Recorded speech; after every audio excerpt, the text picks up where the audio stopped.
Get us the owner right now. Dad yelled at the country club. She doesn't belong here, Mom added. The manager turned to me with a smile. Should we cancel their membership? Their faces went pale.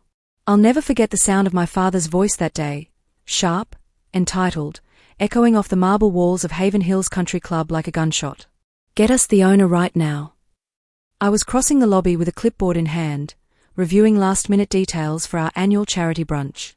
The kind of event that brought out Houston's elite, old money, new money, and everyone desperate to look like they belonged.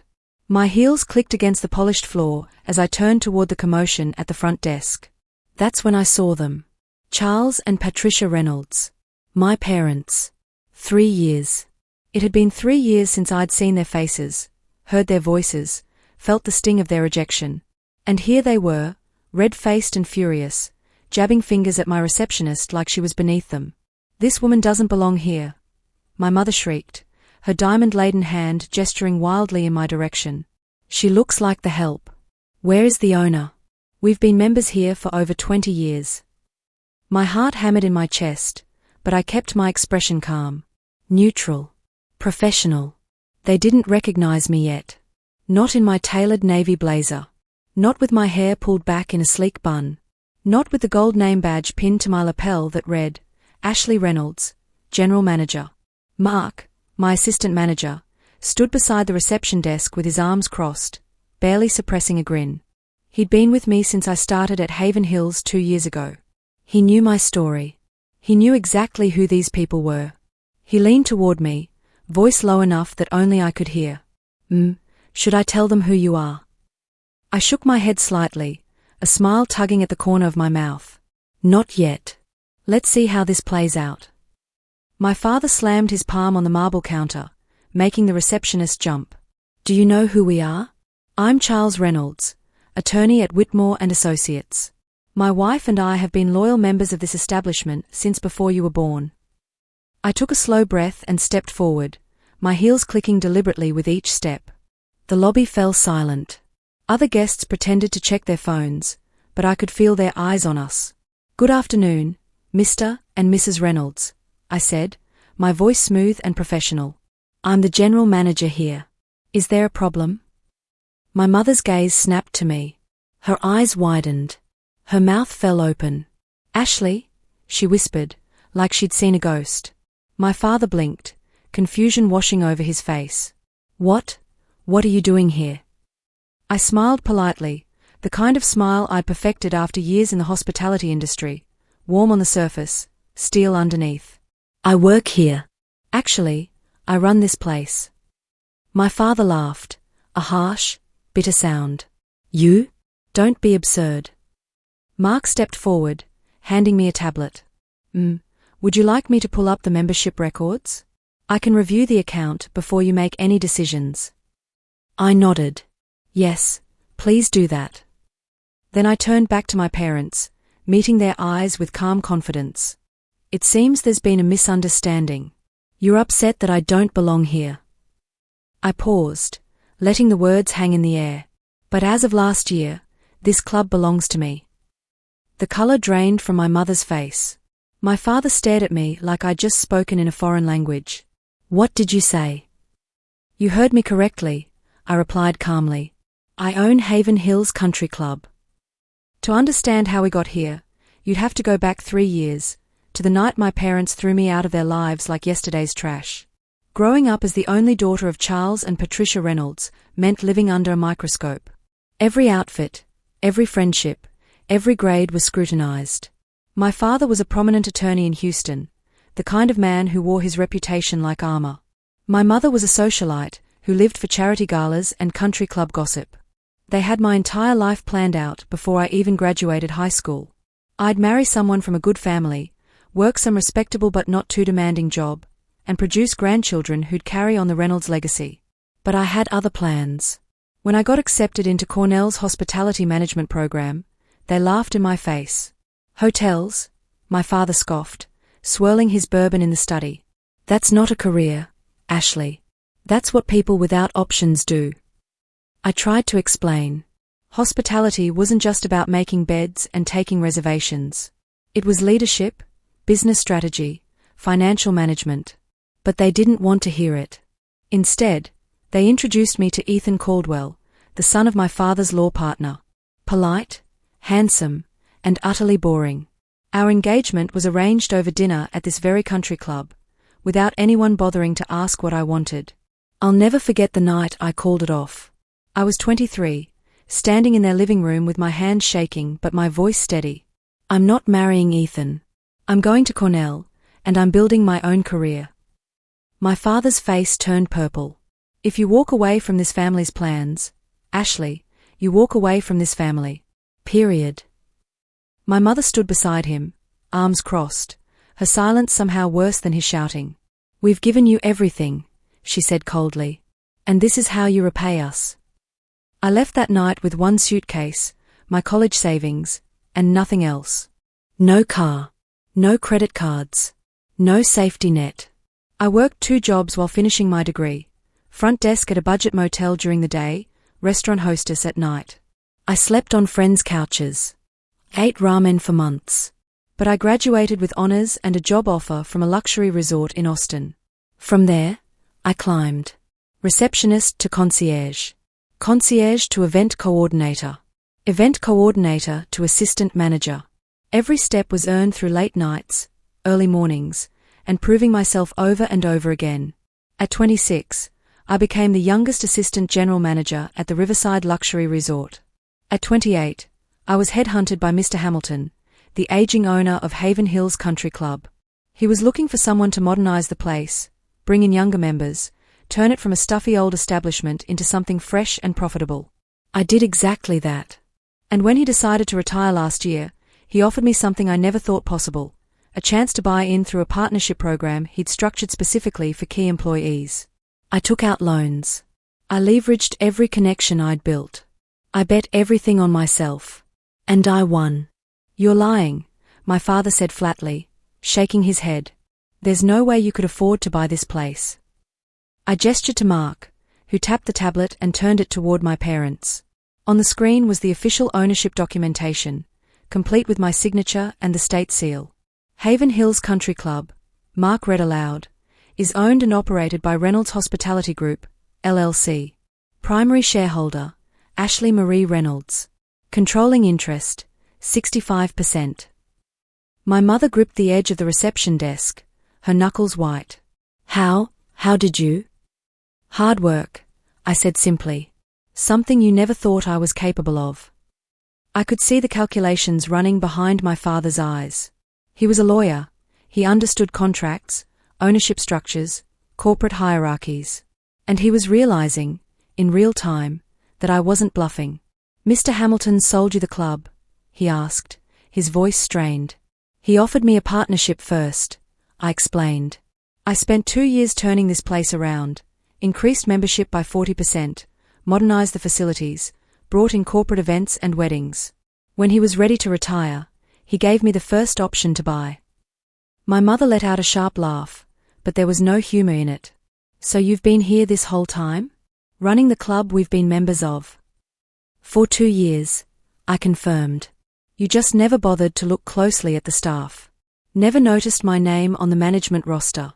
Never cared who was actually running the place you were so proud to belong to. The truth of it hung in the air like smoke. A small crowd had gathered now, other members pretending to browse their phones or examine the artwork on the walls, but everyone was listening. This was the kind of drama that would fuel country club gossip for months. My father straightened his tie, trying to regain his composure. Fine. You've done well for yourself. Congratulations.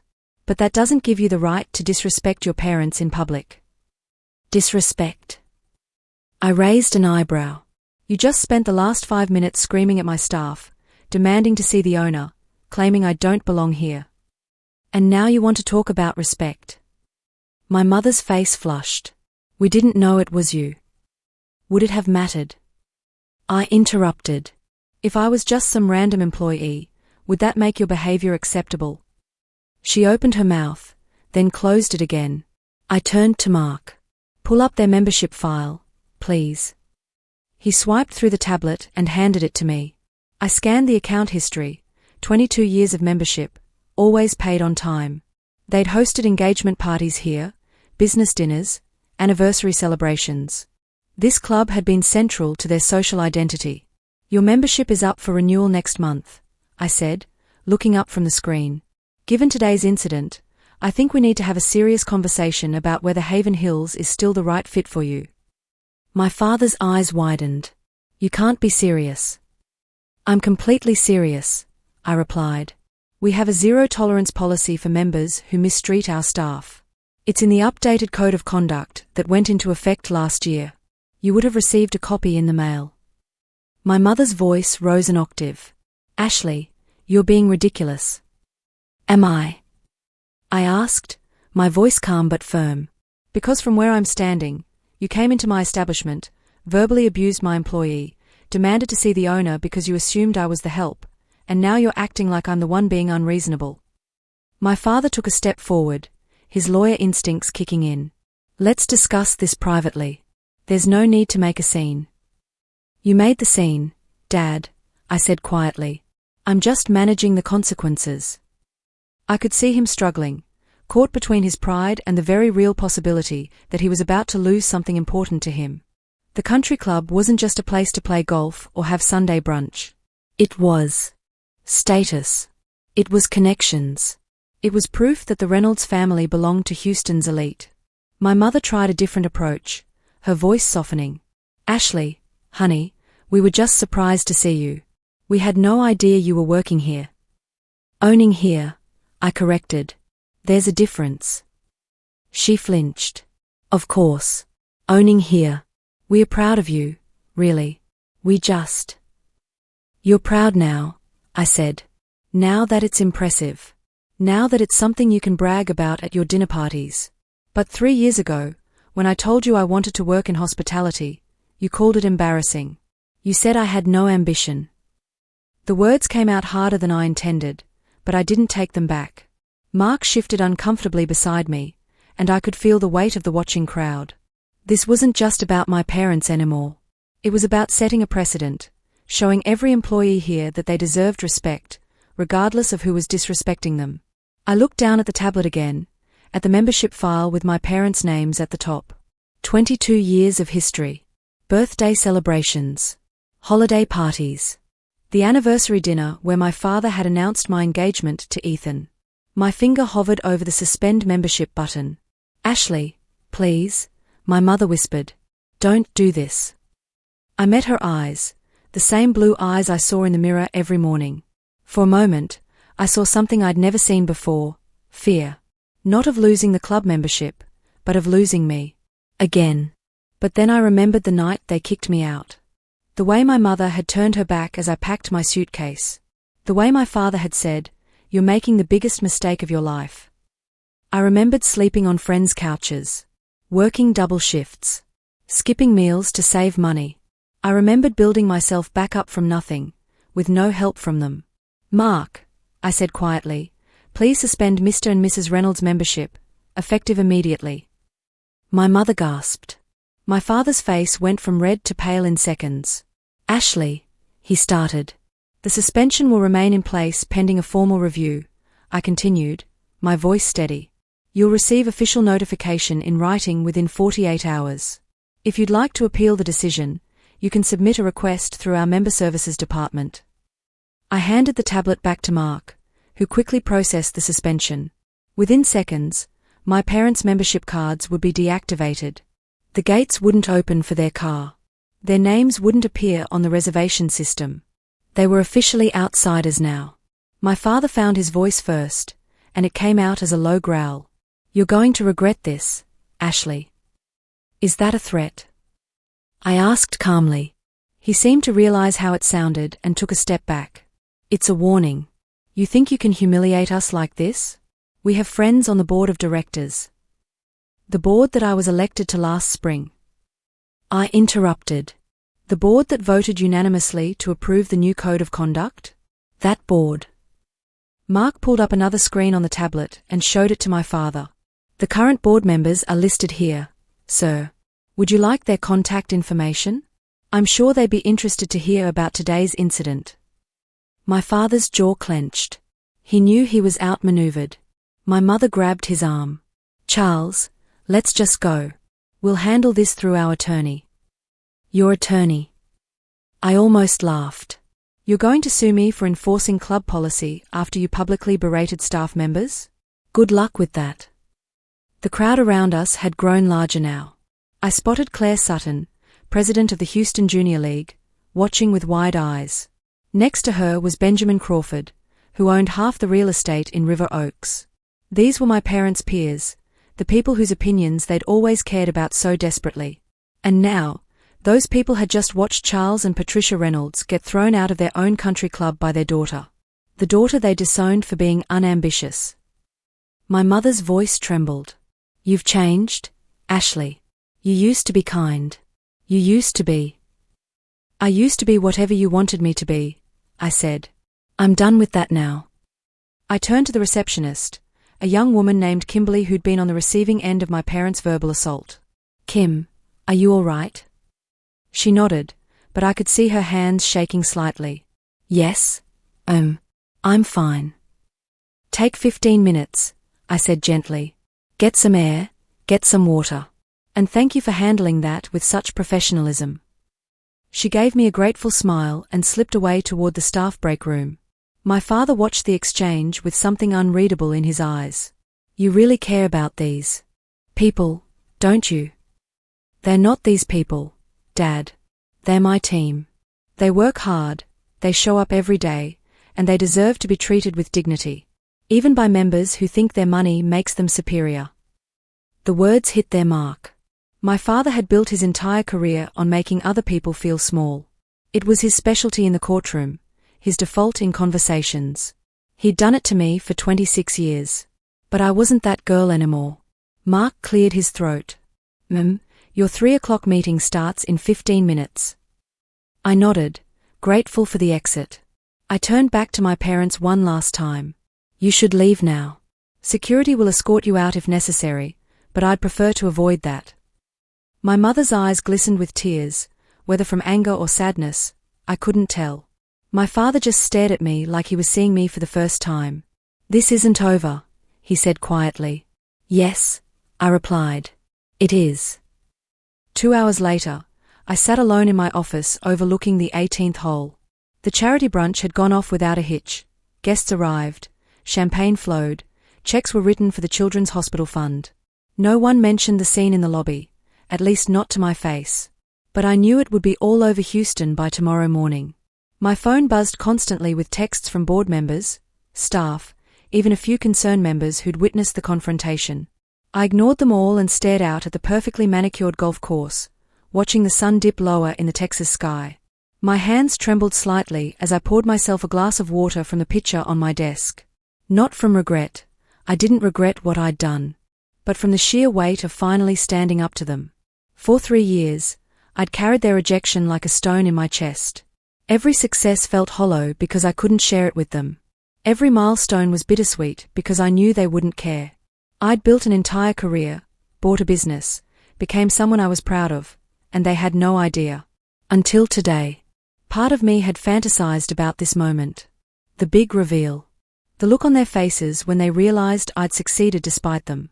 But the reality was messier than I'd imagined, less triumphant, more exhausting. A knock on my door pulled me from my thoughts. Come in, I called.